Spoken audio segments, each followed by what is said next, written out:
Salam, hi, I am Humar. I am Azerbaijani language teacher and of course I am native speaker. Before we start with today's lesson, if you want to take your Azerbaijani language skills to the next level, just feel free to check the first link in the description and apply to our private lesson. Well, we are going to learn fruits today. Let's get started.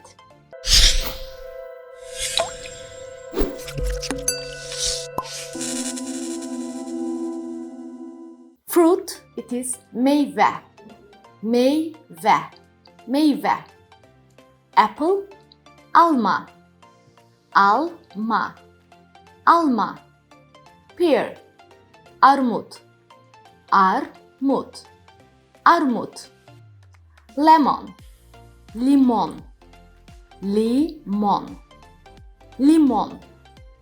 Banana, banan, banan, banan. Strawberry, çiyelek, çiyelek, çiyelek. Peach, şaftalı, şaftalı, şaftalı. So, we write with T, şaftalı, but for the pronunciation we use D, şaftalı, şaftalı. Apricot, erik, erik, erik. Watermelon, karpuz, karpuz, karpuz. Melon, yemiş, yemiş, yemiş. Cherry. So we have two kinds of the cherry. The first one is sweet one. Gilas, gilas, gilas.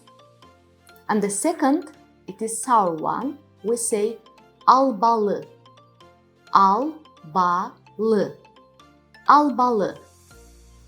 Grape, üzüm, üzüm, üzüm.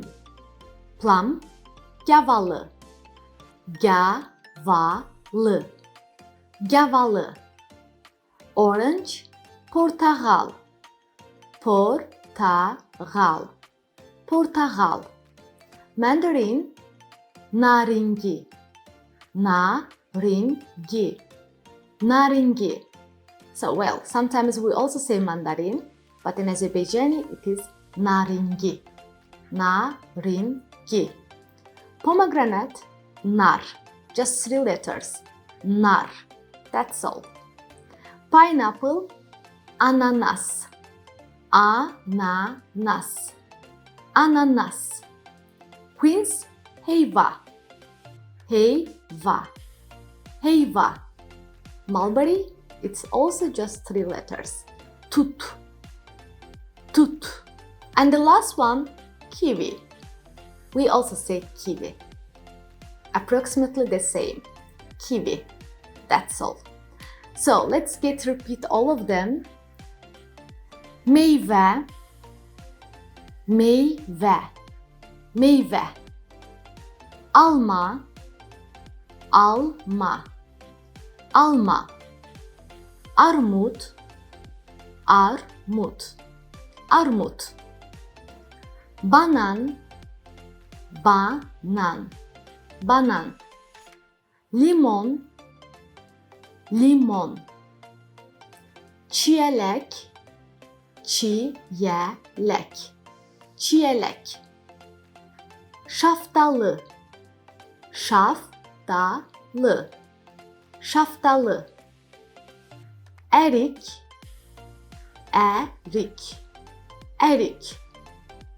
Karpuz, karpuz, karpuz. Yemiş, yemiş. Gilas, gilas, gilas. Albalı, albalı, albalı. Üzüm, üzüm, üzüm. Tut, tut. Nar, nar.